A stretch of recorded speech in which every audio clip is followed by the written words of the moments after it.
नमस्कार आप सभी को, स्वागत है आपका हमारे इस प्लेटफ़ॉर्म पर।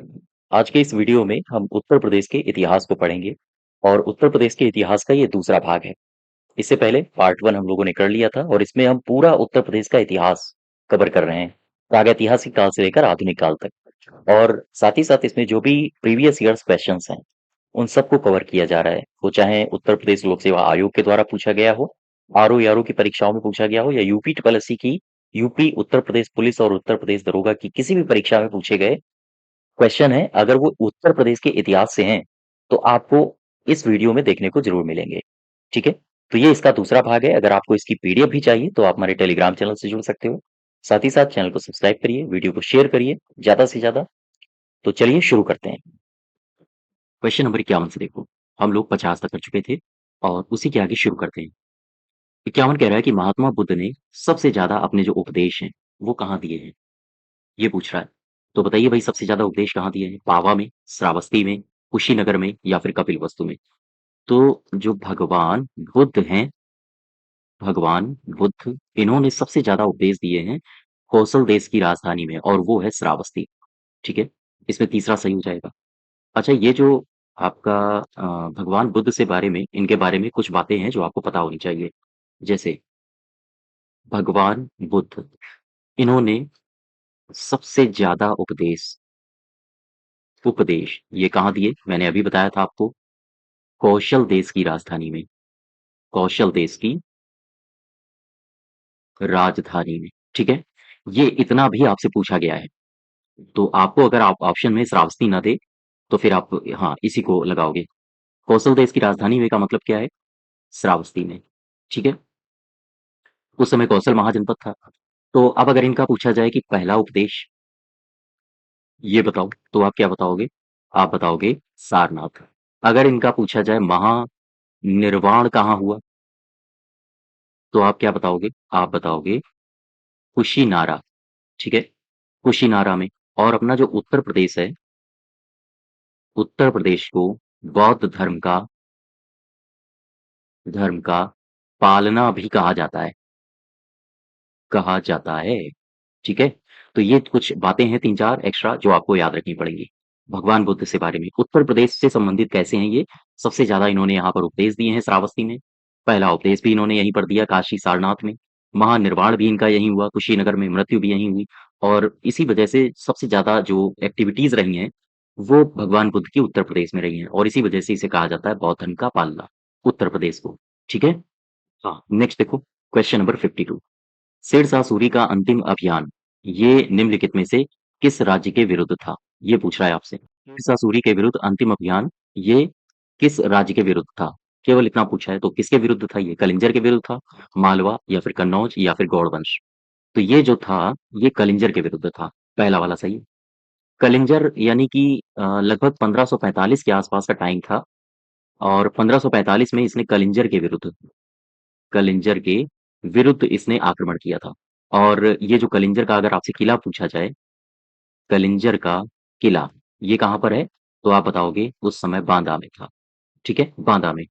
और वहीं मैं बात करूँ शेरशाह सूरी की तो इसने हुमायूँ के साथ भी युद्ध लड़ा था। इस युद्ध को भी याद रखो। कन्नौज या फिर बिलग्राम का युद्ध। कन्नौज या फिर बिलग्राम का वार। इस वार को भी याद रखो क्योंकि ये वार हुआ था 1540 में। किसके-किसके मध्य हुआ था? हुमायूँ और शेरशाह सूरी के मध्य। हुमायूँ और शेरशाह सूरी के मध्य ये लड़ा गया था। ठीक है? तो इस क्वेश्चन में वापस आओ, क्या कह रहा है? शेरशाह सूरी का अंतिम अभियान, यानी जहाँ ये मर गया था किस राज्य के विरुद्ध था? तो यही था कलिंजर। ठीक, नेक्स्ट देखो। क्वेश्चन नंबर 53 मैं इंक बदल लूँ। क्वेश्चन नंबर 53 देखो, निम्नलिखित में से कौन हड़प्पा सभ्यता या हड़प्पापुरा स्थल उत्तर प्रदेश में स्थित नहीं है? यूपीपीसीएस 2021 में पूछा गया ये। हुलास है, देसलपुर है, आलमगीरपुर है या फिर मांडी है? कौन-सा नहीं है? तो हुलास तो है ना? हुलास है कहाँ पे? हुलास है आपका ये पड़ता है सहारनपुर में, ठीक? वहीं अगर मैं देसलपुर की बात करूँ, तो ये पड़ता है गुजरात में। आलमगीरपुर की बात करूँ, तो ये पड़ता है मेरठ में और मांडी ये अपने उत्तर प्रदेश में ही है, मुज़फ्फरनगर में, ठीक है? मांडी कहाँ है? मांडी है मुज़फ्फरनगर में। क्लियर है बात? तो कह रहा है कि उत्तर प्रदेश में कौन-सा नहीं है हड़प्पन साइट, तो यही हमारा सही उत्तर हो जाएगा, देसलपुर, ठीक है? बाकी सारे उत्तर प्रदेश में। 54 देखो, कन्नौज पर महमूद गजनवी के आक्रमण के समय वहाँ का शासक कौन था? तो कन्नौज पर इसने जब आक्रमण किया था तो वहाँ का शासक कौन था? यहाँ का शासक था गुर्जर प्रतिहार वंश का शासक था। गुर्जर प्रतिहार वंश, ध्यान दीजिए, इसका शासक का नाम था राज्यपाल। तो आंसर हो जाएगा आपका पहला। और आनंदपाल, विद्याधर, त्रिलोचन पाल ये कोई नहीं थे, राज्यपाल। ठीक है? और इसने फिर भागकर जब महमूद गजनवी आया था तो ये भाग गया था यहाँ से और भाग के इसने बाड़ी के दुर्ग में जाके छिप गया था। तो खैर क्वेश्चन नंबर 54 में आपका सही उत्तर होगा राज्यपाल। फिर से देखो, महमूद गजनवी ने जब आक्रमण किया था उस समय यहाँ का शासक कौन था कन्नौज का? तो आप बताओगे राज्यपाल। नेक्स्ट देखो, यूपीपीसीएस 2021 में ये भी पूछा गया है। मध्यकाल में उत्तर प्रदेश के किस जनपद को शिक्षा का केंद्र होने के कारण सिराज ए हिंद कहा जाता था? बता सकते हो? सिराज ए हिंद किसे कहा जाता था? क्या सहारनपुर था वो? शाहजहांपुर था? क्या जौनपुर था या फिर लखनऊ था? आंसर होगा आपका जौनपुर। ठीक है, जौनपुर को ही कहा जाता है सिराज ए हिंद। ठीक है, क्यों कहा जाता है? क्योंकि यहाँ पर कई नामी गिरामी बादशाह यहाँ पर पढ़े हैं। जैसे एक नाम आपने अभी पीछे पढ़ा था, शेर शाह सूरी, ये यहीं पर शिक्षा ली है इसने। ठीक है, इसने यहीं से शिक्षा ली है। एक नाम और आपने सुना होगा, मलिक मोहम्मद जायसी। मलिक मोहम्मद जायसी, इसने भी शिक्षा कहाँ से ली है? इसने भी शिक्षा यहीं से ली है। बात समझ पा रहे हो? तो ये जो जौनपुर है, ये काफ़ी फ़ेमस था उस समय शिक्षा के लिए। साथ ही साथ यहाँ पर एक मदरसा था जो अपनी शिक्षा के लिए जाना जाता था। इस मदरसे का नाम था बीबी रज़ा बेगम का मकबरा। ओह! सॉरी, मदरसा। बीबी रज़ा बेगम का मदरसा। बेगम का मदरसा। ठीक है? तो यहाँ पर शिक्षा दीक्षा काफ़ी चरम पर थी। तो ये कुल मिला के ये क्या है? ये यहाँ का एक शिक्षण संस्था थी। ठीक है? यह एक शिक्षण संस्था है, तो ध्यान रखिएगा ये सारी बातें। मध्यकाल में उत्तर प्रदेश के किस जनपद को शिक्षा का केंद्र कहा जाता था?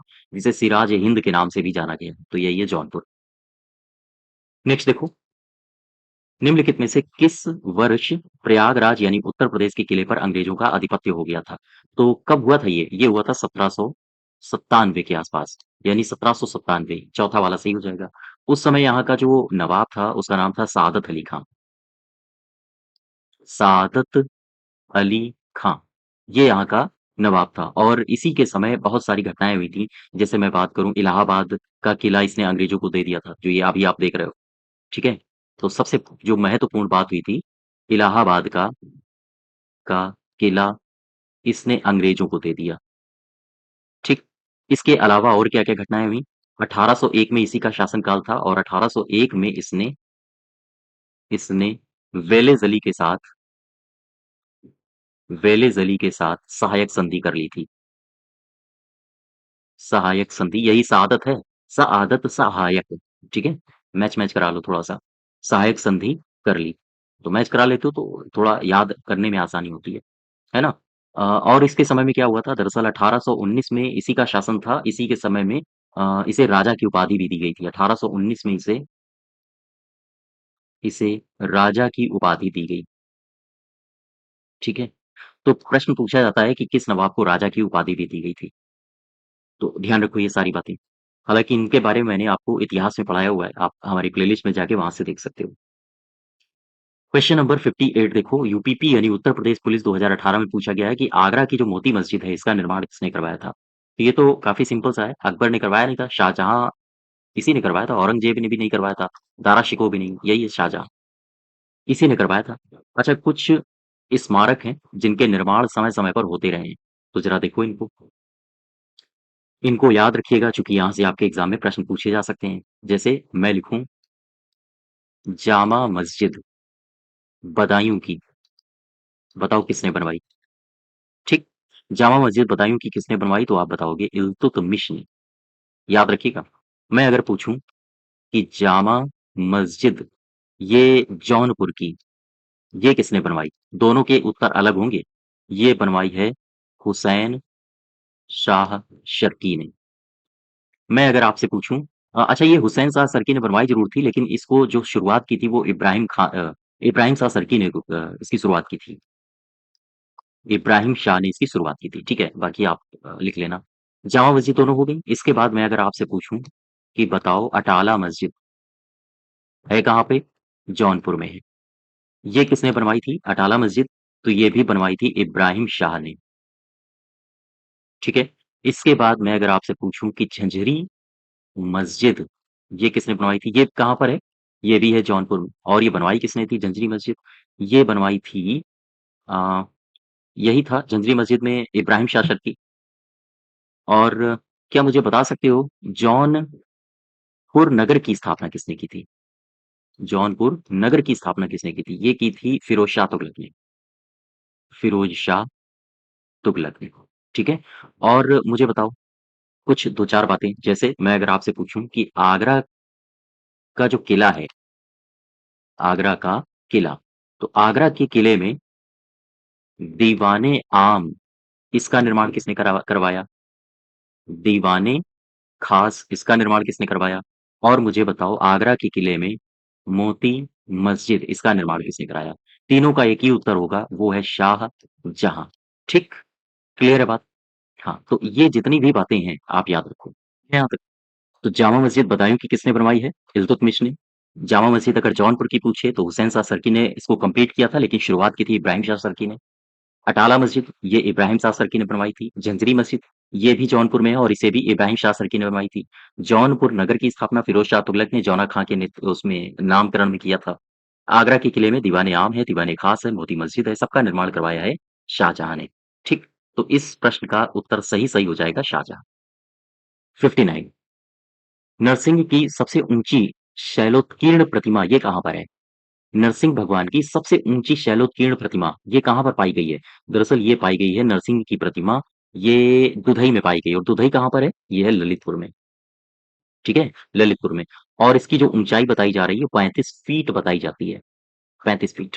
तो ध्यान रखिएगा नरसिंह ये इसमें जो शरीर है वो इंसान का है और जो सिर है वो सिंह का है। तो कुल मिला के वही प्रहलाद वाला कांड याद आता है। तो कुछ इसी प्रकार की मूर्ति मिली है, ठीक है? हाँ, ये ललितपुर से दुधई से। क्लियर हुआ? हाँ, अब आगे देखो 60 नंबर। कनिष्ठ सहायक 2019 में पूछा गया है। कुशीनगर बौद्धों के लिए महत्वपूर्ण है। क्यों? क्योंकि गौतम बुद्ध यहाँ पैदा हुए थे, नहीं पैदा तो नहीं हुए थे, ज्ञान भी नहीं प्राप्त किया था, है ना? और ये ज्ञान प्राप्ति के बाद यहाँ इन्होंने पहला उपदेश दिया था, नहीं ये भी गलत है। यहाँ वो इन मर गए थे यानी कि मृत्यु हुई थी उनकी और जिसे ही कहा गया है महापरिनिर्वाण या मोक्ष की प्राप्ति हुई थी उन्हें, ठीक है? तो यही सही होगा आपका। अच्छा ये जो महात्मा बुद्ध हैं, इनका महापरिनिर्वाण हुआ था कुशीनगर में, ठीक? इनका महापरिनिर्वाण हुआ था कुशीनगर में। अब जरा कुशीनगर के बारे में थोड़ी 2-4 बातें समझो। कुशीनगर, ठीक? कुशीनगर के बारे में 2-4 बातें समझो, यहाँ से आपके एग्ज़ाम में प्रश्न पूछे जा सकते हैं। इसका प्राचीन नाम बसेया था, हालाँकि कुशीनारा के नाम से भी इसे जाना जाता है। ये जो कुशीनगर है, ये जब महाजनपद काल आप पढ़ोगे तो वहाँ एक मल्ल महाजनपद था। तो आप कह सकते हो कुशीनगर के बारे में कि ये मल्ल महाजनपद की राजधानी थी। ठीक है? मल्ल महाजनपद। अच्छा, यहाँ पर क्या हुआ कुशीनगर में? यहीं पर है चूँकि भगवान बुद्ध का यहाँ मृत्यु हुई थी, तो यहीं पर बना दिया गया महापरिनिर्वाण मंदिर, ठीक है? आपसे पूछा जाए महापरिनिर्वाण मंदिर कहाँ पर है? तो यहीं पर है। दूसरा, रामभर स्तूप कहाँ पर है? यहीं पर है। रामभर स्तूप आपसे पूछा जाए मुकुट बंधन चैत्य ये कहाँ पर है? यहीं पर है। ठीक है? तो इसका प्राचीन नाम बसिया था, कुशीनगर की मैं बात कर रहा हूँ। मल्लों की राजधानी क्या थी? यही कुशीनगर थी। महापरिनिर्वाण मंदिर कहाँ है? यहीं पर है। रामभर स्तूप कहाँ है? यहीं पर है। आपसे पूछा जाए कि वाट थाई मंदिर ये कहाँ पर है? यहीं पर है। वाट थाई मंदिर, ठीक? तो और एक मंदिर और है, मैं भूल रहा हूँ देखो इसको, बिड़ला मंदिर, बिड़ला मंदिर, ये कहाँ पर है? यहीं पर है, ठीक है? तो कुशीनगर में आप ये सारी बातें हैं जो आप याद रखोगे। इस क्वेश्चन में वापस आओ।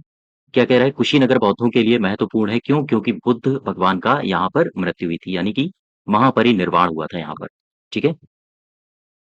नेक्स्ट देखो 61 राज्य मंडी परिषद 2019 से पूछा गया है, कुशीनगर बौद्धों के लिए एक लोकप्रिय पर्यटन स्थल है, यहाँ पर क्या है?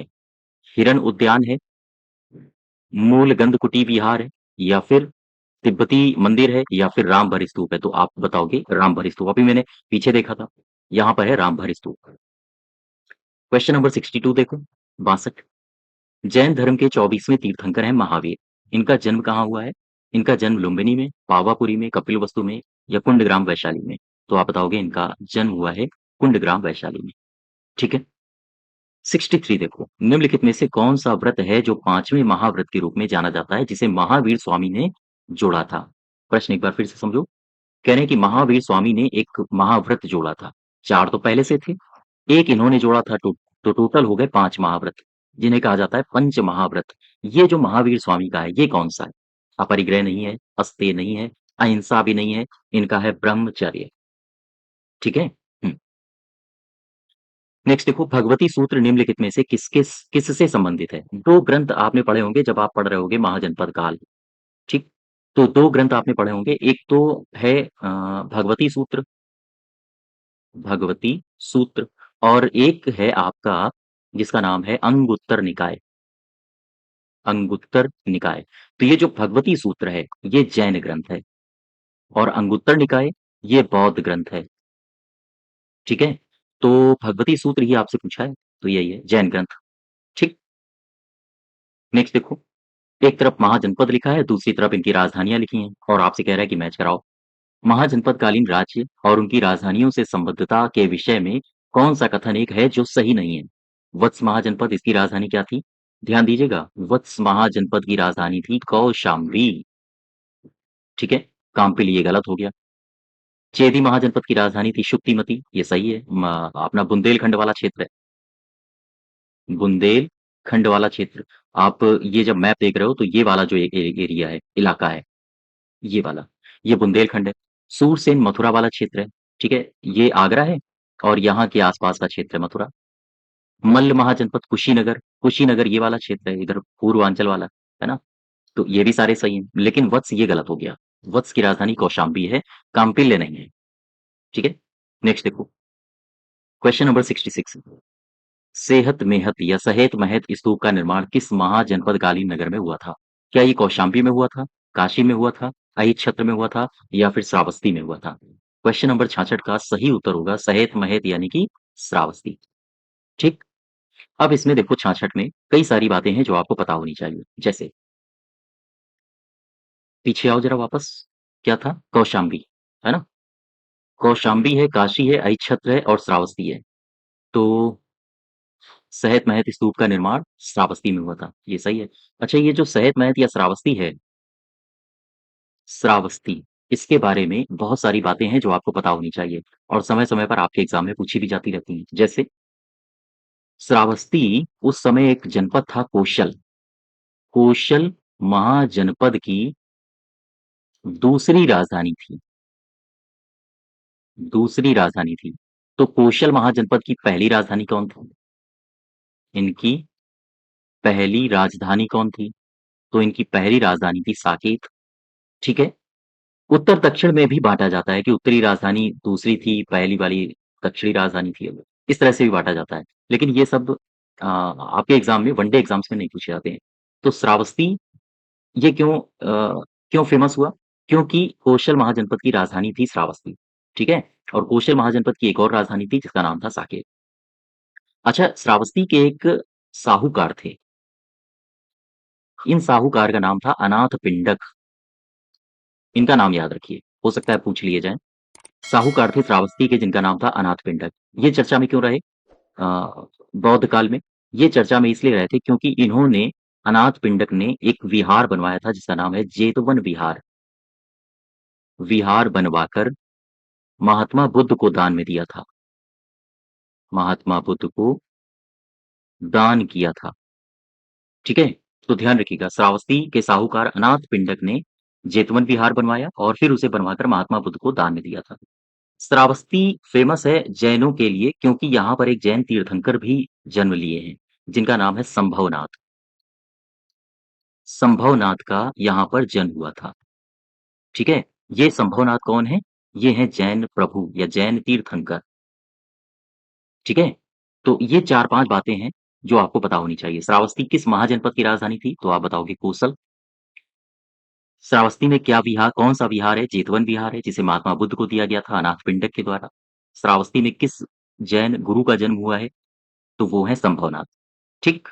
नेक्स्ट देखो, क्वेश्चन नंबर 67 देखो, 67 कह रहा है कि आधुनिक बुंदेलखंड को महाजनपद कालीन में किस नाम से जाना जाता था? मल्ल था, चेदी था, सूरसेन था या फिर कुरु था?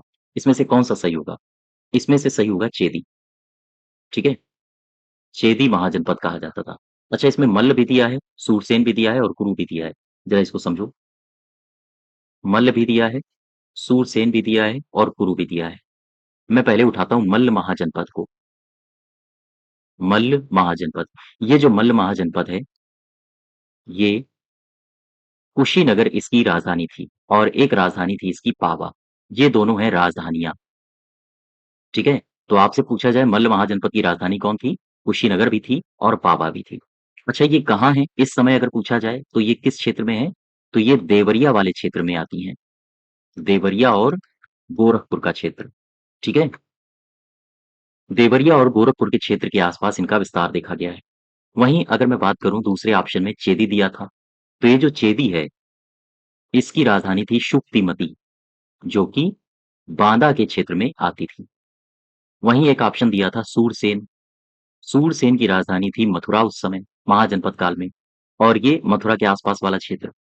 चौथे ऑप्शन में आपका दिया था कुरु महाजनपद, कुरु की राजधानी थी इंद्रप्रस्थ, तो दिल्ली, हरियाणा वाला क्षेत्र आता था इसके अंतर्गत, ठीक है? तो ये महाजनपद हैं, मैंने आपको पीछे बताए भी हैं। ये सारे के सारे इनकी लोकेशंस वर्तमान में कहाँ हैं, इनकी राजधानियाँ कौन-सी थीं, बस इतना ही आपको याद रखना है। और अगर किसी जनपद से संबंधित कोई राजनेता या कोई राजा चर्चित रहा है, तो उसके बारे में याद रखना है, बस। नेक्स्ट देखो, 68 कह रहा है कि उत्तर प्रदेश से संबंधित मौर्यकालीन अभिलेखों या स्तंभ लेखों तथा उनकी अवस्थिति के संदर्भ में कौन-सा एक है जो सुमेलित नहीं है? ये मौर्यकालीन अभिलेख हैं और वो कहाँ-कहाँ पाए गए हैं, वो स्थिति बतानी है आपको। क्या अहरौरा अभिलेख मिर्ज़ापुर में पाया गया है? क्या ये सही है? ठीक है, ये सही है। टोपरा अभिलेख क्या सहारनपुर में था? आज नहीं है, आज तो दिल्ली में चला गया है, लेकिन ये सहारनपुर में पाया गया था। सारनाथ मथुरा में नहीं है, ये काशी में है। काशी बोले तो वाराणसी, ठीक है? हुँ, काशी मतलब वाराणसी, ठीक? हाँ, इसमें देखो, सारनाथ तो यही वाला हमारा गलत हो गया। सोहगौरा ये कहाँ है? ये गोरखपुर में, ये भी सही है, ठीक है? तो इसमें जो आपसे पूछा है कि कौन-सा सुमेलित नहीं है, तो यही वाला सारनाथ आपका वाराणसी बताओगे, ना कि मथुरा बताओगे। अच्छा, अब इसमें देखो कुछ अभिलेख हैं, मैं यहाँ पर लिख रहा हूँ और उनके स्थान लिख रहा हूँ। यहाँ से आपके एग्ज़ाम में क्वेश्चन्स पूछे जाते हैं, ठीक है? देखो, जैसे मैंने सबसे पहला लिखा बिलसद अभिलेख, बिलसद अभिलेख, बताओ मुझे ये कहाँ पर है? ये है एटा में। फिर मैं अगर आपसे लिखूँ गढ़वा अभिलेख, गढ़वा अभिलेख, ये कहाँ पर है? बताइए मुझे। ये जो गढ़वा अभिलेख है, ये बिलसद हो गया एटा में, गढ़वा हो गया प्रयागराज में, ठीक है? मैं अगर आपसे पूछूँ बताओ करमदंडा अभिलेख, करमदंडा अभिलेख, ये कहाँ पर है? प्रयागराज में नहीं है, गलत लिख रहा हूँ मैं। ये है आपका अयोध्या में, ठीक? करमदंडा अभिलेख। वहीं मैं आपसे अगर पूछूँ मानकुंवर, मानकुंवर अभिलेख, ये कहाँ पर है? तो आप बताओगे एटा हो गया, प्रयागराज हो गया, अयोध्या हो गया, मानकुंवर अभिलेख, ये भी है प्रयागराज में। मानकुंवर अभिलेख के बाद भीतरी स्तंभ लेख, बताओ ये कहाँ पर है? तो भीतरी स्तंभ लेख है गाजीपुर में, ठीक? ये गलत लिख दिया मैंने, भीतरी, ठीक है? भीतरी स्तंभ अभिलेख कहाँ है? गाजीपुर में।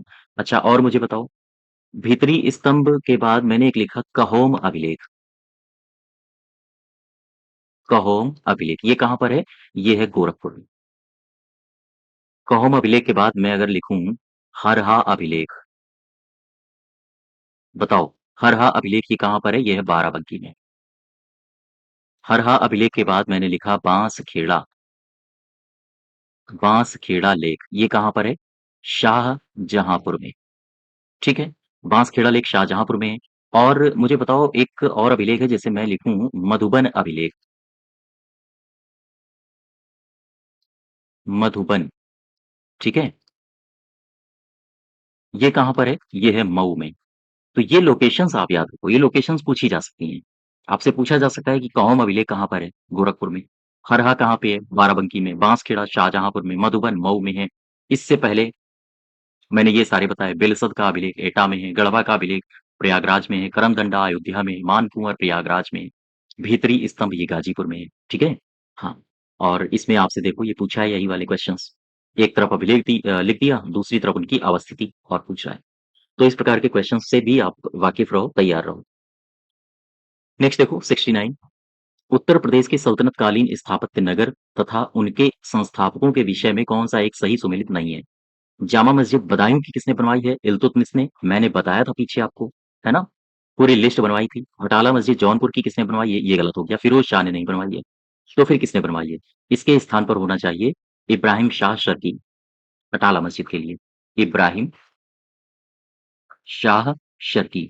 हालांकि ये पहले अटाला देवी जी का मंदिर था और फिर इसे तोड़ के अटाला मस्जिद के रूप में रूपांतरित किया गया था। जौनपुर मस्जिद ये इब्राहिम शाह सर्की ने बनवाया था। ठीक है? आगरा का शहर ये सिकंदर लोधी ने बसाया था। तो ये सारे के सारे सही हैं लेकिन इसको छोड़ के। ठीक। नेक्स्ट देखो 70। उत्तर प्रदेश के मुगल कालीन स्थापत्य तथा उनके संस्थापकों के विषय में कौन सा एक सही सुमेलित नहीं है? बताओ भाई, इधर स्थापत्य हैं, इधर संस्थापक हैं। आगरा का किला ये किसने बनवाया? अकबर ने। अकबर का मकबरा जहांगीर ने। बुलंद दरवाजा ये तो गलत हो गया, दरवाजा इसने थोड़ी ना बनवाया है। दरवाजा बनवाया है अकबर ने। ठीक है? ये गुजरात विजय करके लौटा था जब। एतमादुद्दौला का मकबरा ये नूरजहां ने बनवाया है। तो सारे सही हैं इसको छोड़ के। ठीक है? नेक्स्ट देखो 71। कम्युनिस्ट पार्टी ऑफ इंडिया इसका गठन किस वर्ष हुआ था? बताओ भाई। कम्युनिस्ट पार्टी ऑफ इंडिया का गठन हुआ था 1925 में। इसकी नींव डाली गई थी। ठीक है? और कहां पे? ये डाली गई कानपुर में। कानपुर।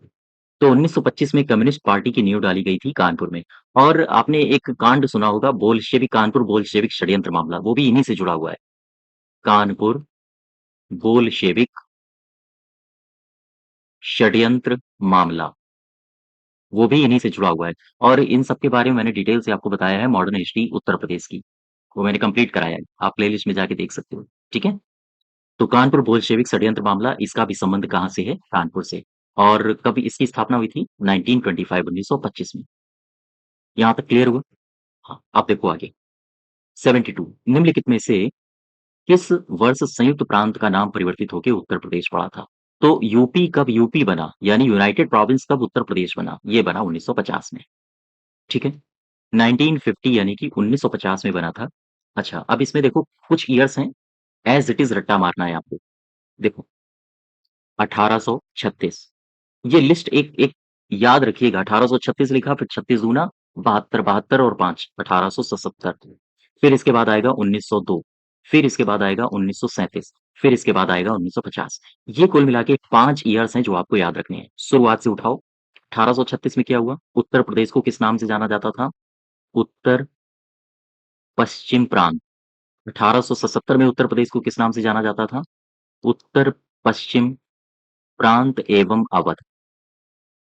ठीक। 1902 में इसे कौन सा नाम दिया गया? इसे दिया गया आगरा एवं अवध का संयुक्त प्रांत।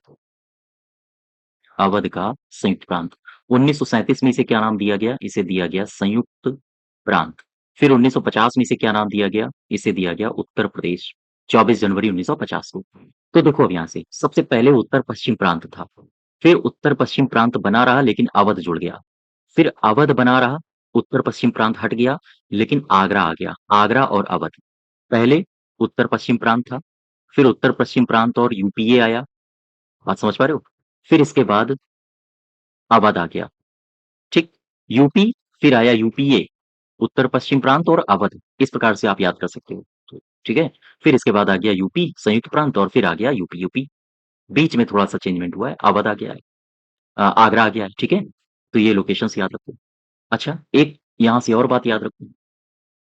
अगर मैं बात करूं अभी अपने उत्तर प्रदेश की ही मैं बात करूं, तो बताओ मुझे उत्तर प्रदेश राज्य का पुनर्गठन कब हुआ?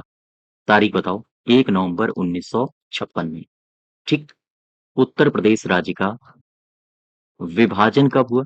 9 नवंबर सन 2000 में। ये दोनों तारीखें याद रखो।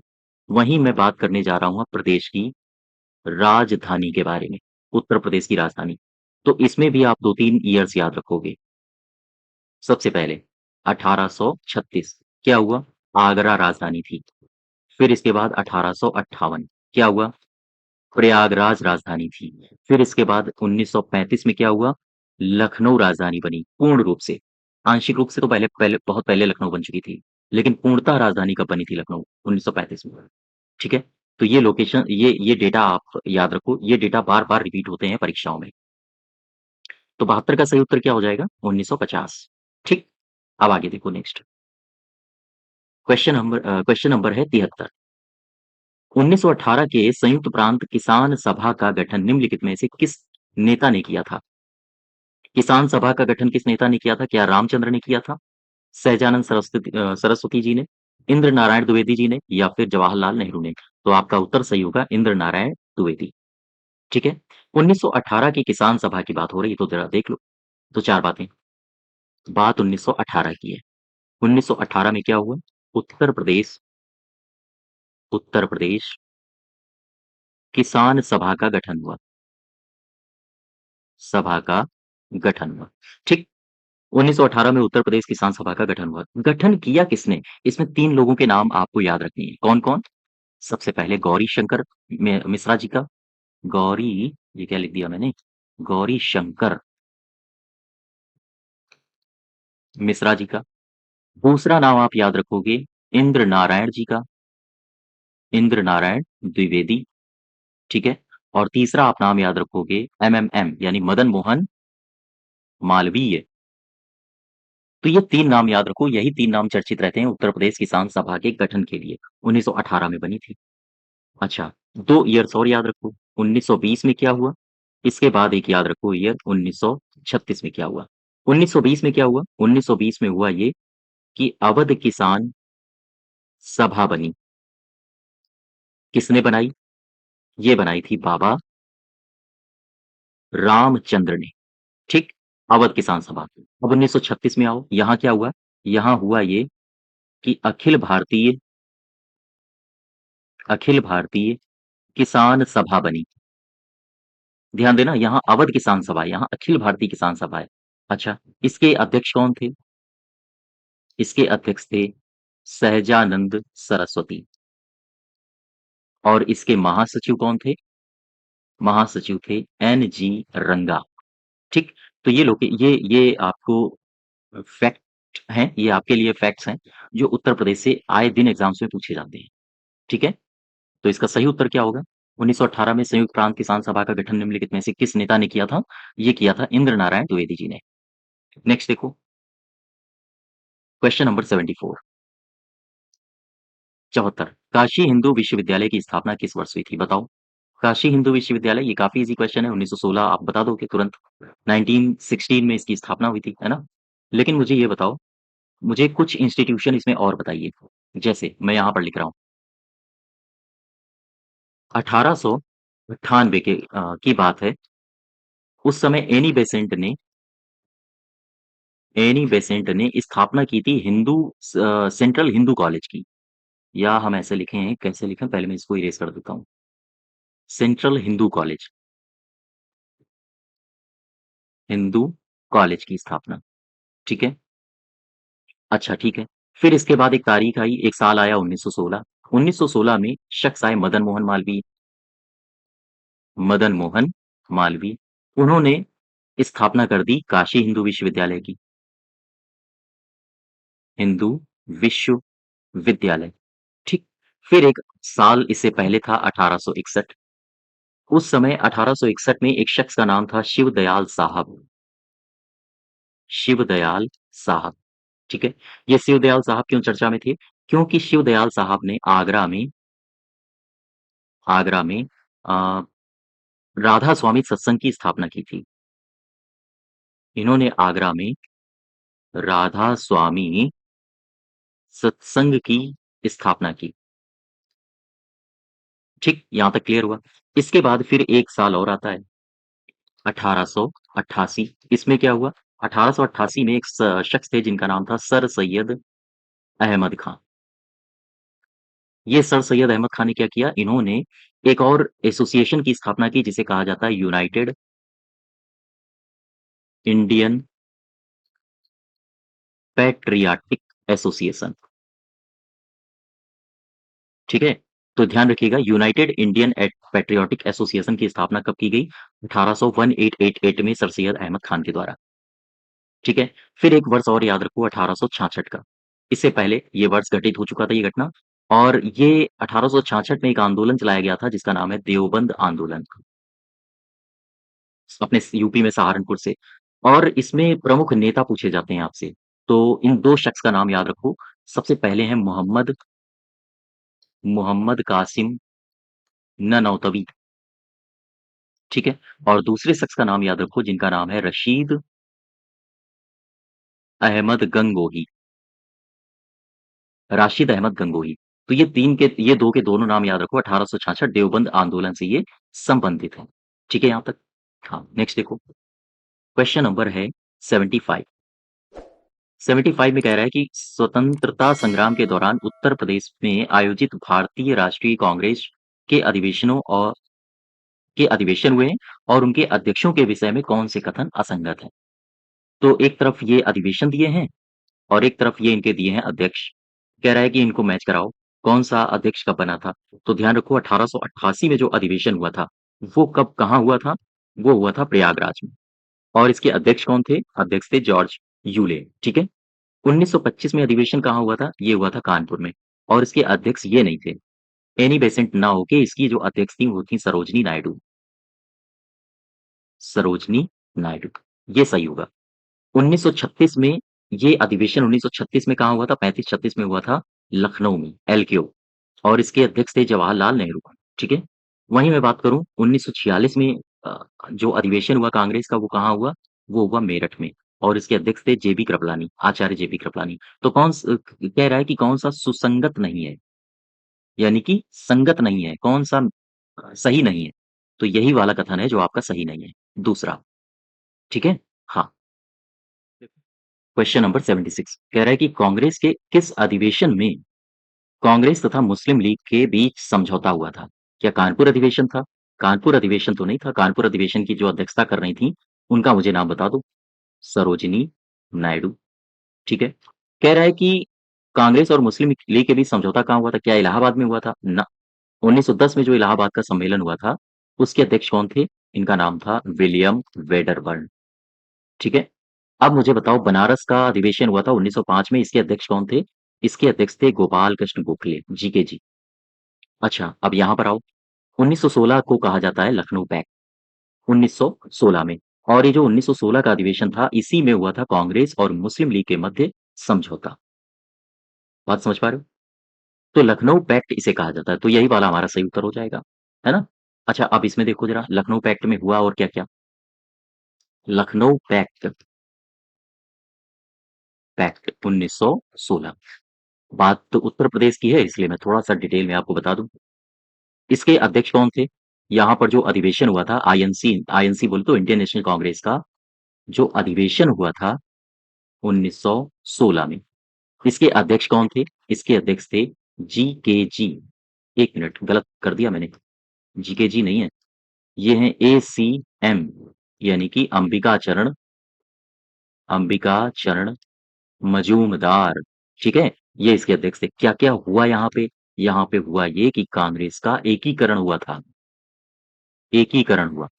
और क्या हुआ? और हुआ ये कि जो मुस्लिम लीग थी और कांग्रेस थी, लीग और कांग्रेस के मध्य समझौता हुआ था। बात समझ पा रहे हो? और क्या हुआ? और ये जो अधिवेशन हुआ था ना, यहाँ पर उत्तर प्रदेश का उस समय गवर्नर था जिसका नाम है लॉर्ड मेस्टन, तो ये भी यहाँ पर शामिल हुआ था। तो ध्यान रखिएगा इसका नाम। उत्तर प्रदेश के गवर्नर उत्तर प्रदेश के गवर्नर जिनका नाम था लॉर्ड मेस्टोन भी यहाँ शामिल हुआ था। यहाँ शामिल हुआ था। ठीक है? बात समझ गए? हाँ, तो ये बातें ध्यान रखो आप। इस क्वेश्चन का सही उत्तर क्या हो जाएगा? 76 का सही उत्तर हो जाएगा चौथा। क्लियर है बात? नेक्स्ट देखो आप। क्वेश्चन नंबर 77 देखो, कह रहा है, ये यूपीपीसीएस 2002 में पूछा गया था। प्रसिद्ध नैमिषारण्य तीर्थ ये किस जनपद में है? यही पूछा गया आपसे। उज्जैन में तो है नहीं, मथुरा में भी नहीं है, ये सीतापुर में ही है, जबलपुर में भी नहीं है, ठीक है? सीतापुर में है। अच्छा, ये जो नैमिषारण्य तीर्थ है, नैमिषारण्य तीर्थ, ठीक, ये जो तीर्थ है ये सीतापुर में है। किस नदी के किनारे है? गोमती नदी के किनारे है। यहाँ तक बात समझ गए? अच्छा, ये जो नैमिषारण्य तीर्थ है इसे कई नामों से जाना जाता है। जैसे इसे कहा जाता है 88,000 ऋषियों की तपोस्थली, ठीक। इसे कहा जाता है 30,000 तीर्थों का स्थान, तीर्थों का स्थान। इसे कहा जाता है, यहाँ पर एक है चक्र तीर्थ, चक्र तीर्थ है। यहाँ पर भूतेश्वर नाथ का मंदिर है। यहाँ पर है सूत गद्दी, ठीक। यहाँ पर है व्यास गद्दी। तो ये गद्दियां हैं यहाँ पे, याद रखो इनको। फिर से समझो, नैमिषारण्य तीर्थ कहाँ है? सीतापुर में। इसे 88,000 ऋषियों की तपोस्थली कहा जाता है। 33,000 तीर्थों का स्थान भी इसे कहा जाता है। चक्र तीर्थ है यहाँ पे, भूतेश्वर मंदिर है यहाँ पे, सूत गद्दी है, व्यास गद्दी है। साथ ही साथ अगर मैं और बात करूं तो चक्र नारायण मंदिर भी यहाँ पर है, ठीक है। यहाँ पर है ललिता देवी का मंदिर, यहीं पर है। यहाँ पर है दधीच कुंड, यहीं पर है। यहाँ पर है हत्याहरण तीर्थ। तो ये कुछ वहाँ घूमने के स्थान है। अगर आप नहीं गए हो तो आप जाइएगा, काफी मंदिर है यहाँ पे। तो हत्याहरण तीर्थ यही है। ऐसा माना जाता है इस तीर्थ में अगर आप चले गए तो आपने अगर हत्याएं की हैं तो वो अपने आप हर जाती हैं। तो खैर, अपनी अपनी मान्यताएं हैं, ये पूरा स्थल है, मान्यताएं हैं अपनी अपनी। तो क्वेश्चन नंबर 77 का सही उत्तर क्या हो जाएगा? सीतापुर, ठीक। नेक्स्ट देखो, क्वेश्चन नंबर 78। सूची एक और सूची दो को सुमेलित करो। 84, ये जो 84 है, 84 गुंबद होना चाहिए, यहाँ पे गुंबद मिसिंग है। 84 गुंबद, ठीक है। जामा मस्जिद सही लिखा है, बौद्ध स्तूप भी ठीक है कि चित्रकूट, हाँ ठीक है। अब क्वेश्चन में आओ। 84 गुंबद ये कहाँ पर है? बताओ। 84 गुंबद ये है जालौन में, ठीक। जामा मस्जिद कहाँ पे है? जामा मस्जिद चित्रकूट में है क्या? जामा मस्जिद कुशीनगर में है या मुरादाबाद में है? तो जामा मस्जिद के लिए आप मुरादाबाद आओ। बौद्ध स्तूप कहाँ है? देखो, कामदगिरी पर्वत तो चित्रकूट में है, ठीक है। बौद्ध स्तूप बचा, ये आ जाओ कुशीनगर के पास, ठीक। तो अब आप इसमें मैच करा लेना। हालांकि ये गलत लिखे हैं, मैं कोशिश करूंगा अगली बार से ये सही लिखे जाएं। 1 2 3 4 इधर लिखे, यहाँ पर एबीसीडी होनी चाहिए, यहाँ एबीसीडी और यहाँ 1 2 3 4 ऐसे होना चाहिए। तो खैर, ये सही है। 84 गुंबद कहाँ है? जालौन में, ठीक है। वहीं जामा मस्जिद मुरादाबाद में है और बौद्ध स्तूप कुशीनगर में है, कामदगिरी पर्वत चित्रकूट में है, ठीक है। हाँ, नेक्स्ट देखो, क्वेश्चन नंबर 79। सूची एक और सूची दो को सुमेलित करो। क्या कह रहा है? कौशाम्बी में क्या धमेक स्तूप है? कुशीनगर में क्या घोषिताराम है? सारनाथ में क्या है? रामभर है। सेहत में है तो श्रावस्ती में है, ये तो सही है, ठीक। सारनाथ में है धमेक, ये भी सही है। अब सही हुआ, यानी तीसरे का हो जाएगा पहला। इसके बाद कौशाम्बी में आ जाओ। कौशाम्बी में है रामभर स्तूप या फिर घोषिताराम, इन दो में कंफ्यूजन है। अब एक बात समझो, घोषिताराम है कौशाम्बी में, ये जो घोषिताराम है ये है कौशाम्बी में। और कुशीनगर है, कुशीनगर स्तूप, सॉरी, कुशीनगर में है रामभर स्तूप, ठीक। तो ऐसे आप याद रखो, फिर से समझ लो। कौशाम्बी में क्या है? घोषिताराम, ठीक है। कुशीनगर में क्या है? रामभर स्तूप। और धमेक स्तूप कहाँ है? सारनाथ में है। सेहत मेहत कहाँ है? ये श्रावस्ती में है। तो ये है मैचिंग आपका, इसको आप याद रखिएगा। यूपीपीसीएस में इस तरह के क्वेश्चंस बहुत पूछे जाते हैं, ठीक है। हाँ, नेक्स्ट देखो 80। निम्नलिखित में से अमीर खुसरो किस स्थान से संबंधित था? बताओ भाई। लखनऊ से था, पटियाली से था, फिरोजाबाद से था या फिर बरेली से था? तो ये लखनऊ से था, अमीर खुसरो, ठीक है। हाँ, और अमीर खुसरो के बारे में मैंने आपको बताया भी, बहुत सारी बातें थी। जैसे अमीर खुसरो से संबंधित दो चार बातें आप देखो। मैंने बताया था आपको कि ये जो अमीर खुसरो है, ये जो अमीर खुसरो है, इसका वास्तविक नाम बताओ मुझे। वास्तविक नाम मैंने आपको पीछे इसकी पुस्तकें वगैरह बताई थी, है ना? अब मुझे वास्तविक नाम बताओ इसका क्या है? अमीर खुसरो का जो मूल नाम था वो है अबुल हसन यमीनुद्दीन अबुल हसन यमीनुद्दीन मोहम्मद, ये इसका वास्तविक नाम था। और क्या मुझे बता सकते हो ये किसका शिष्य था? ये शिष्य था निजामुद्दीन औलिया का, ठीक है? तो ध्यान रखिएगा निजामुद्दीन औलिया का ये शिष्य था। नेक्स्ट देखो, इखलास खान का मकबरा उत्तर प्रदेश में ये कहाँ पर है? किस जिले में है? तो इखलास खान का मकबरा ये लोअर एग्जाम 2019 से पूछा गया है, काफ़ी इंपॉर्टेंट क्वेश्चन है। आगे भी आपका पूछा जा सकता है, तो आप बताओगे बदायूं में।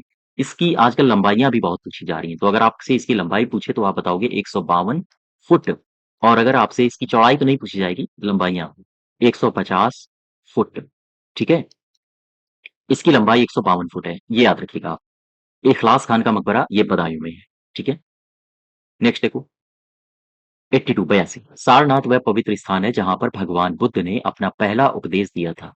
वह निम्नलिखित में से किस शहर के बहुत नजदीक है? सारनाथ कहाँ है? सारनाथ रविदास नगर के पास है नहीं, गौतम बुद्ध के पास है नहीं, कुशीनगर के पास है नहीं, ये वाराणसी के पास है, ठीक है? हाँ, नेक्स्ट देखो, लोअर एग्जाम 2019 में ये भी पूछा गया है। उत्तर प्रदेश को पहले संयुक्त प्रांत के रूप में जाना जाता था, ठीक है? उसे किस वर्ष उत्तर प्रदेश कर दिया गया? तो यही है 1950, 24 जनवरी 1950। मैं पीछे आपको एक पूरी लिस्ट दे चुका हूँ। 36 में क्या नाम पड़ा, 1902 में क्या नाम पड़ा, वगैरह वगैरह। नेक्स्ट देखो, मिलिंद पन्हो राजा मिलिंद और एक बौद्ध भिक्षु के मध्य संवाद है। भिक्षु कौन थे? मिलिंद पन्हो पुस्तक में मिलिंद तो था, मिनांडर था, ये तो ठीक है। एक तरफ बौद्ध भिक्षु भी थे, तो ये बौद्ध भिक्षु कौन थे? ये थे आचार्य नागसेन, ठीक है? हाँ, नेक्स्ट देखो, चंदावर का युद्ध किनके किनके बीच में हुआ था? पृथ्वीराज के मध्य नहीं हुआ था। पृथ्वीराज तृतीय ना, ये भी गलत है। जयचंद और मोहम्मद गोरी, यही सही है, तीसरा वाला। जयचंद्र और मोहम्मद गोरी, वही 1194 के आसपास हुआ था ये युद्ध। और ये जो जयचंद है ना, जयचंद जयचंद, ये दरअसल गहड़वाल वंश का अंतिम शासक था, ठीक है? और इसी को हराया था मोहम्मद गोरी ने। और इसके बाद एक लोकेशन याद रखो, चंदावर चंदावार गेट, ये कहाँ पर है? ये फिरोजाबाद में है, चूड़ियों वाला शहर फिरोजाबाद। और ये जो चंदावार गेट है, इसी के आसपास के क्षेत्र में हुआ था ये वाला युद्ध, चंदावर युद्ध। तो आपसे ये लोकेशन भी पूछी गई है, यूपी पीसीएस में ही शायद पूछी गई है कि चंदावर का युद्ध जो हुआ था वो वर्तमान में किस जनपद के आसपास का क्षेत्र है? तो आप बताओगे फिरोजाबाद का, ठीक है? हाँ, तो इस तरह से भी पूछे जाते हैं, ध्यान रखिएगा ये सारे क्वेश्चंस। नेक्स्ट देखो, जौनपुर की प्रसिद्ध अटाला मस्जिद, इसका निर्माण किसने करवाया था?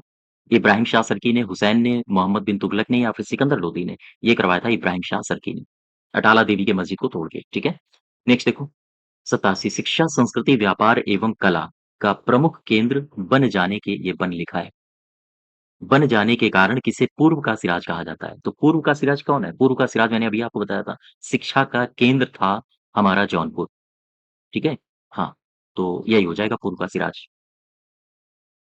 नेक्स्ट देखो, उत्तर प्रदेश के भक्तिकालीन संतों और उनके जन्म स्थान के विषय में सुमेलित कौन सा नहीं है? सूरदास का जन्म हुआ था रुनकता में, रामानंद का जन्म हुआ था प्रयागराज में, तुलसीदास जी का जन्म हुआ था चित्रकूट में, कबीरदास जी का जन्म हुआ था मगहर नहीं है, इनका जन्म हुआ था काशी में, और इनकी मृत्यु हुई थी मगहर में, ध्यान रखिएगा इसको, ठीक है?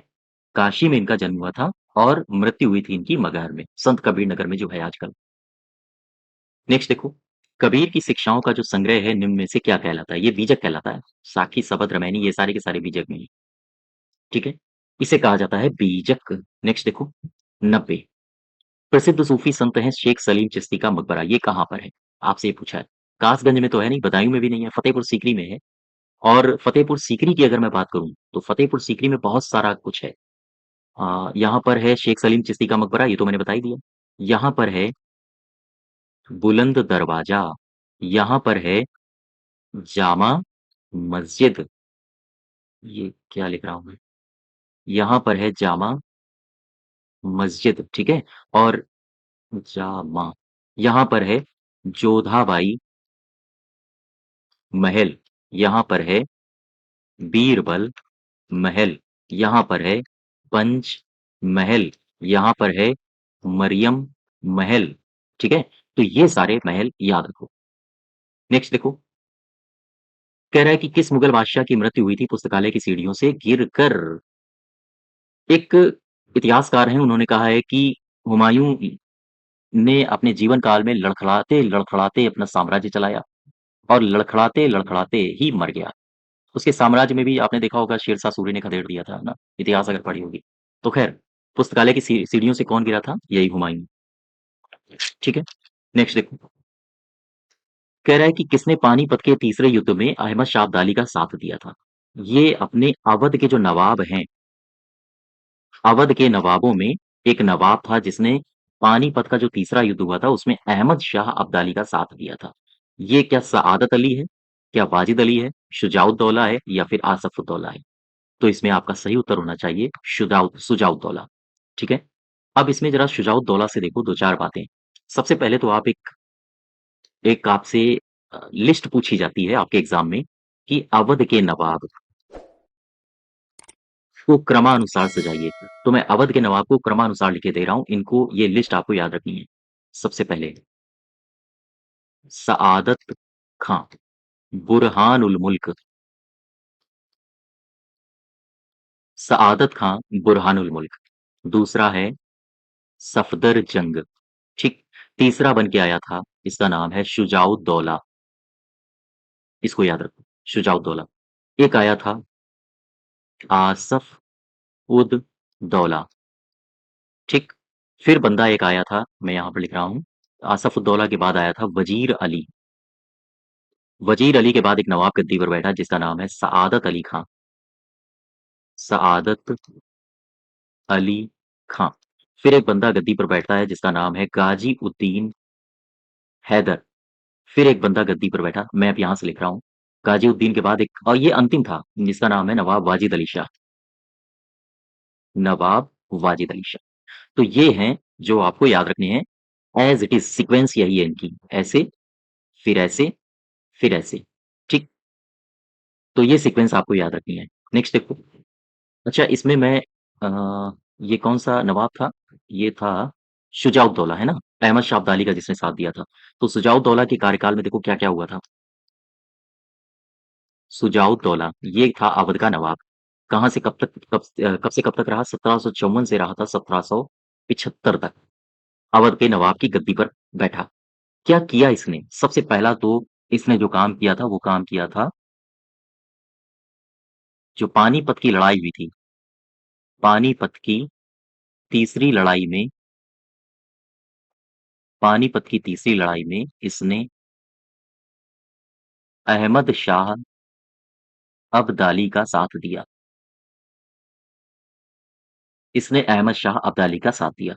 दूसरी इसमें क्या हुआ, 1773 में इसी का शासनकाल था और 1773 में बनारस की संधि हुई थी। ठीक है, बनारस की संधि किसके किसके मध्य हुई थी? वॉरेन हेस्टिंग उस समय गवर्नर था, वॉरेन हेस्टिंग, और ये बंदा था शुजाउद्दौला, शुजाउद्दौला। ठीक है, तो ये दोनों नाम याद रखो। बनारस की संधि किसके किसके मध्य हुई थी ये भी पूछा जाता है। और सुजाउद्दौला के शासनकाल में एक कांड और हुआ था, वो हुआ था रुहेलखंड को अवध में मिला लिया गया था। रुहेलखंड को अवध में मिलाया गया। ठीक है, तो ये सुजाउद्दौला के शासनकाल में घटनाएं घटी थी। क्या क्या हुआ? पानीपत की तीसरी लड़ाई हुई जिसमें अहमद शाह अब्दाली का इसने साथ दिया था। क्वेश्चन काफी पूछा जाता है, कई बार पूछा गया है। 1773 में इसने इसी के शासनकाल में बनारस की संधि भी हुई थी, जिसे सुजाउद्दौला और वॉरेन हेस्टिंग ने इस संधि पर करार किया था। साथ ही साथ रुहेलखंड को अवध में मिलाने का काम भी किसने किया था? यही है, शुजाउद्दौला। ठीक है, हाँ। तो वापस आओ जरा अपने क्वेश्चन में। कह रहा है कि पानीपत के तीसरे युद्ध में साथ किसने दिया था? तो यही आंसर होगा, सुजाउद्दौला। चलो नेक्स्ट क्वेश्चन में आओ। केन सुपरवाइजर 2019 में पूछा गया है। मैं इंक बदल लूं पहले। रामायण के रचयिता हैं वाल्मीकि, इनका आश्रम कहाँ पे है? आश्रम है ब्रह्मवर्त में। ठीक है, नेक्स्ट देखो, लोअर एग्जाम 2019 में निम्नलिखित में से किसे शेर ए बलिया कहा जाता है? शेर ए बलिया किसे कहा जाता है? बड़ा शानदार नाम है। ये है चित्तू पांडे। हाँ, तीसरा सही होगा। तो शेर ए बलिया को वापस आओ। शेर ए बलिया से दो चार बातें आप समझो जो एग्जाम में पूछी जा चुकी हैं पहले। सबसे पहले, शेर ए बलिया किसे कहा जाता है? तो आप बताओगे चित्तू पांडे को। ठीक। दूसरी इनमें से खास बात, आपसे पूछा जाए कि बलिया में समानांतर सरकार का गठन किसने किया? सरकार का गठन किसने किया? तो आप बताओगे यही है चित्तू पांडे, इन्होंने ही किया था। ठीक है। आपसे पूछा जाए कि किसे कहा जाता है स्वराज न्यायाधीश? तो यही है चित्तू पांडे, इन्हें स्वराज न्यायाधीश घोषित किया गया था, किया गया। ठीक। इसके बाद इनके साथी भी आपके एग्जाम में पूछे जाते हैं कि चित्तू पांडे के साथी कौन कौन से थे। तो इनके दो साथियों के नाम याद रखो, एक का नाम है जगन्नाथ सिंह और दूसरे साथी का नाम याद रखो परमात्मा नंद सिंह। ठीक है, ये दोनों याद रखो। तो शेर बलिया चित्तू पांडे हैं, बलिया में समानांतर सरकार का गठन किया गया चित्तू पांडे जी के नेतृत्व में, और इन्हें स्वराज न्यायाधीश की भी पदवी दी गई है। इनके साथियों के नाम है जगन्नाथ सिंह और परमा मैं क्या बोल रहा हूँ, परमात्मा नंद सिंह। ठीक है। हाँ, इसमें सही उत्तर होगा चित्तू पांडे। नेक्स्ट देखो 95, क्वेश्चन नंबर 95। अवध की रियासत, हाँ, अवध की रियासत से उस प्रसिद्ध योद्धा बेगम का नाम बताओ जिन्होंने 1857 के विद्रोह में अंग्रेजों के साथ होने वाली लड़ाई में भाग लिया। लोअर एग्जाम 2019, बड़ा सिंपल सा क्वेश्चन है। बेगम हजरत महल होंगी इसकी सही उत्तर। ठीक है। हाँ, नेक्स्ट देखो, परमहंस योगी गिरी जिन्होंने पश्चिम को योग के ज्ञान से परिचित कराया, इनका जन्म कहाँ हुआ था? इनका जन्म हुआ था अपने उत्तर प्रदेश में, और उत्तर प्रदेश में हुआ था, ये कहाँ है, गोरखपुर। ये गोरखपुर, यहीं पर हुआ था। ठीक है। और इनका जो वास्तविक नाम था वो मुकुंद लाल घोष था। तो खैर वास्तविक नाम आप छोड़िए। यूपी ट्रिपल एससी 2019 में पूछा गया है जूनियर असिस्टेंट में कि परमहंस योगानंद गिरी जिन्होंने योग शिक्षा को पश्चिम में पहुंचाया था, तो उनका जन्म उत्तर प्रदेश में कहाँ हुआ था? यही है गोरखपुर। ठीक है। मूल नाम भी आप चाहो तो याद रखो, अ, मुकुंद लाल घोष। नेक्स्ट देखो, लोअर एग्जाम 2019 में पूछा गया है 1857 के विद्रोह में कानपुर के नेता बताओ कौन थे? तात्या टोपे थे, नाना साहब थे, यही सही होगा तीसरा। तात्या टोपे नहीं थे, तात्या टोपे तो कालपी से थे। ठीक है। और जगदीश सिंह ये अपने उत्तर प्रदेश से तो थे नहीं। वहीं अगर मैं बात करूं वाजिद अली शाह, इनको तो ये तो कैद कर लिए गए थे, है ना, ये भी एक कारण था कि जब 1857 की क्रांति भड़की थी, इनको कैद कर लिया था अंग्रेजों ने। तो अब इसमें एक बात आप समझो, यहाँ से आप एक लिस्ट बनाओ जो नेता जहां जहां से लड़े हैं। जैसे बरेली, बरेली से 1857 की क्रांति का नेता कौन था बताओ? इनका नाम था खान बहादुर खान। ठीक। इलाहाबाद से कौन था? इलाहाबाद से थे लियाकत अली। अब मुझे बताओ, फैजाबाद से कौन था? फैजाबाद से थे, इनका नाम है मौलवी अहमदुल्ला, मौलवी अहमदुल्ला शाह, ये थे। बरेली हो गया, इलाहाबाद हो गया, फैजाबाद हो गया। मुझे बताओ कालपी, कालपी से थे तात्या टोपे। ठीक है। और कालपी के बाद एक मुझे बताओ मथुरा, मथुरा से कौन था? मथुरा से थे देवी सिंह, मथुरा से देवी सिंह थे। और मेरठ से भी याद रखो, मेरठ से थे कदम सिंह, कदम सिंह। बाकी गोरखपुर से तो आपको पता ही होगा, लिख लो चाहे। गोरखपुर, गोरखपुर से थे गजाधर सिंह, गजाधर सिंह। ठीक है। बागपत से थे आपके शाहमल। तो खैर इतने याद रखो आप। क्वेश्चन नंबर 99, महालवाड़ी प्रथा कहाँ लागू की गई थी? तो महालवाड़ी प्रथा कहाँ लागू की गई थी? अपने महालवाड़ी प्रथा जो थी वो उत्तर भारत में लागू की गई थी, उत्तर भारत में, जिसमें अपना आता था उत्तर प्रदेश, पंजाब और साथ ही साथ अपना मध्य प्रांत। ठीक है। ये क्षेत्रों में लागू की गई थी। तो बिहार में थी नहीं, उत्तर प्रदेश में थी, महाराष्ट्र में भी नहीं थी, मद्रास में भी नहीं थी।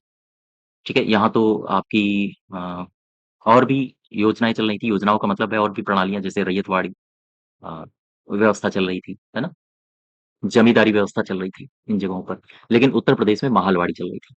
नेक्स्ट देखो, यूपी लोअर 2015 में पूछा गया है महापरिनिर्वाण मंदिर कहाँ पर है? महापरिनिर्वाण जहां पर भगवान बुद्ध ने, हाँ, देह त्यागी थी, तो यही है कुशीनगर, यहीं पर है महापरिनिर्वाण मंदिर। ठीक है। तो ये उत्तर प्रदेश के इतिहास का दूसरा पार्ट है, और इसकी अगर आपको पीडीएफ चाहिए तो आप हमारे टेलीग्राम चैनल से जुड़ सकते हो, वहां से आप पीडीएफ को डाउनलोड कर सकते हो। ठीक है। तो चैनल को भी सब्सक्राइब करिए और वीडियो को शेयर भी करिए ज़्यादा से ज़्यादा। तो आज यहीं तक रखते हैं। धन्यवाद।